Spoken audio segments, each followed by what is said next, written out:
Hey friends, welcome to our homestead. Have you ever wondered how long greenhouse plastic lasts and when you should change it? There are some telltale signs that you must look for on your plastic that'll indicate when you need to change it. We are going to go over those things today, and we are also going to show you how to install new plastic on your greenhouse. And we will have a bunch of time-saving tips for you along the way. Let's get going.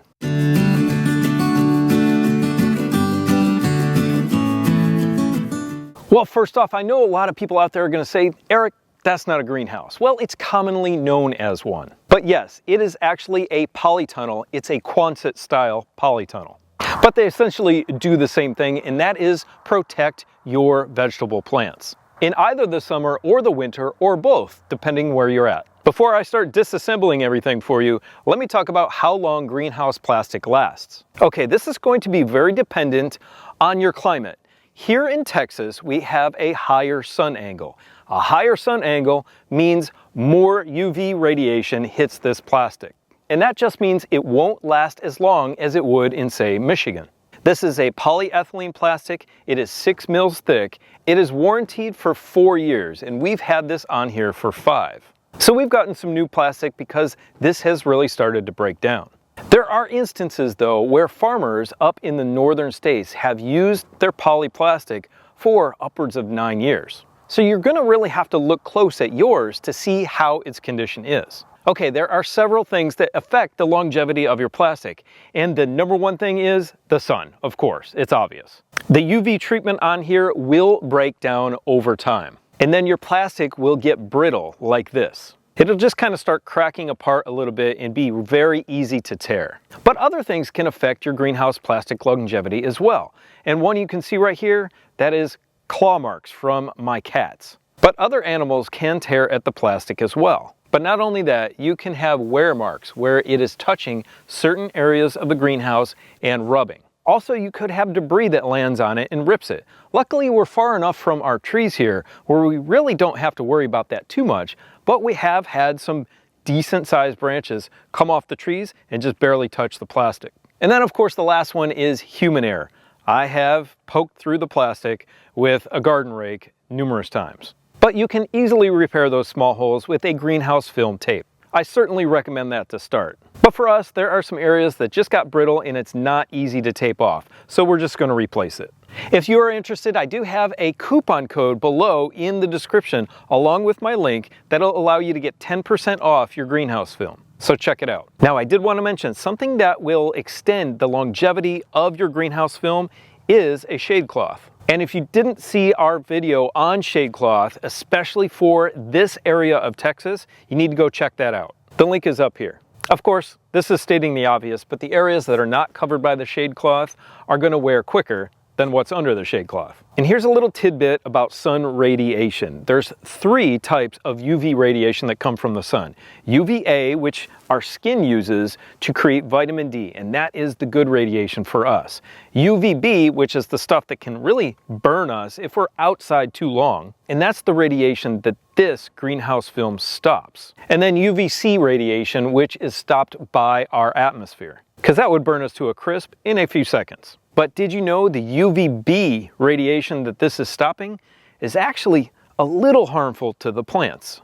It can actually reduce photosynthesis, which can impair growth. Have you ever seen your tomato plants outside in the dead of summer with sunburn on them? That's because there is simply too much UVB radiation on them. They stop producing tomatoes. But if you've seen our video in the past about how well we increase production by shading our tomatoes in the middle of this hot Texas summer, check that out. There's a lot of good information in that video. I'll also link it up here. One odd fact before I start tearing this down so I can put the new stuff on is that this is equal to about SPF 60.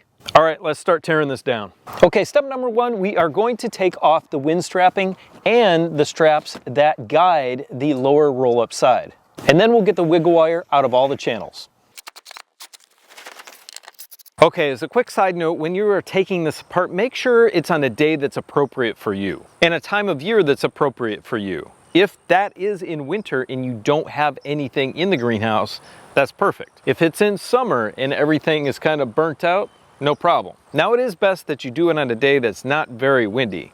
Unfortunately, this is the day we have, and it's a little windy out here, and this is the day that we are going to do it. If it's a little sunny out, that's good because it's going to warm the plastic up for you and make it a little bit easier to manipulate. So our order to take this apart is 1, take off the wind strapping, 2, take off the shade cloth, 3, take out the pipes for the roll-up sides, 4, take out the wiggle wire, or you can take out the doors at that point because those need to come off as well. Then pull the plastic off the top and then the end walls.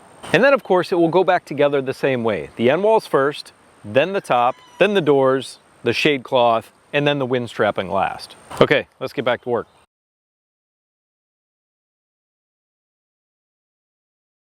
Hey, just for a point of reference, when I took off that shade cloth and then stepped inside of the greenhouse, even though it's not that super sunny out today, the temperature in there shot up a good 10 degrees.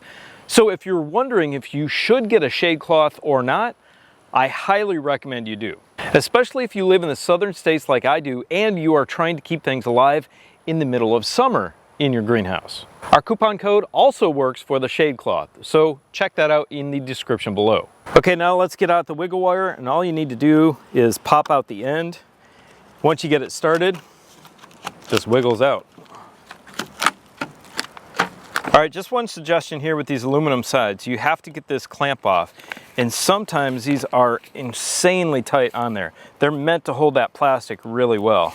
And depending on the condition of your galvanized pipes here at the bottom, whether they are rusty or not, that may have expanded a little bit. So you might need a screwdriver to pop them off. If there's any wind at all, once you get the wiggle wire out of the sides, it's going to move, even though you have the roll-up side poles on the bottom. Once you get those clips off, it's basically going to take itself off. Now you can get the wiggle wire out of the channels for the end walls. Okay, everything's apart. Now it's time to rebuild it back in roughly the same order. First thing we're going to do is take our new roll-up side poles and screw those together. Then we are going to screw in our roll-up handle. You should have 3 pieces of plastic, 1 for each end and 1 for over the top. I've got ours laying out here in the sun warming up, so it is a little more easy to manipulate putting it back on. When you get the pipe for the roll-up sides together, you want to leave about 8 inches on each side. Some of these you will have to cut. 1, because they're too long, and 2, because the crimped end will not accept the handle. Okay, we are going to put the polyfilm on the end walls first. First thing we're going to do is take it up to the top and lay it over the top and just put a little bit of the wiggle wire in. I'm going to pull it up from the center.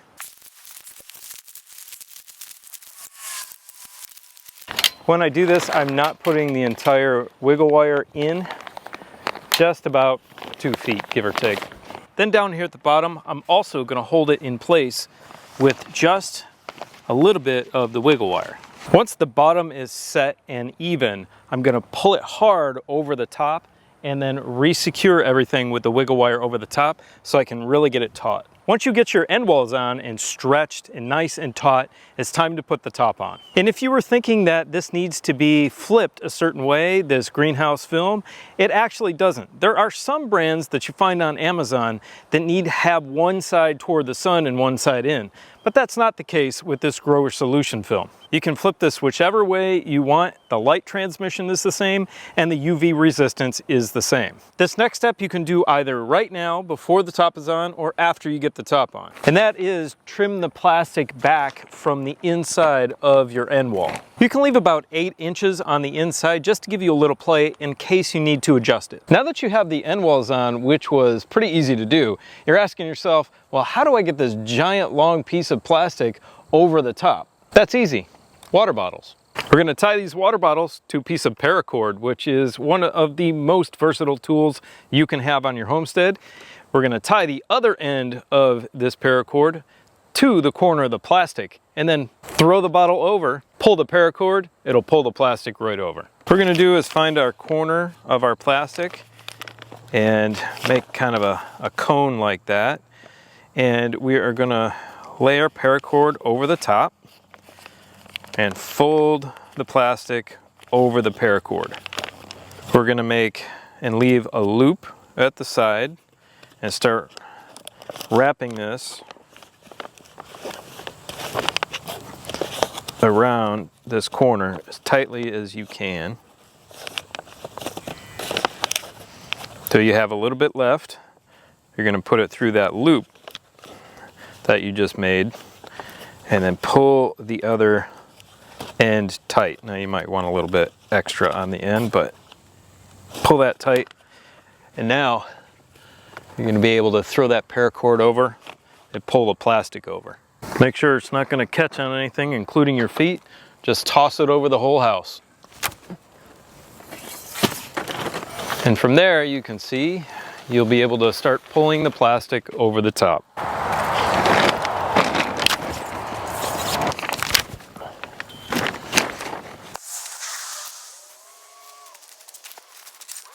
If you're doing this yourself and you don't have help, you can just screw in a screw on the end, and then if you pull it to a certain point and you can't pull anymore because the rest of the section is just too heavy, you can just tie it off, move to the next section, do the same, and then move back and forth between all the paracord until you get it over by yourself. Once you get it over and it is the right length for your roll-up side, you can secure it at this mid-board wiggle wire channel. If you don't have a roll-up side, then just get it the proper length and secure it at the bottom with the wiggle wire.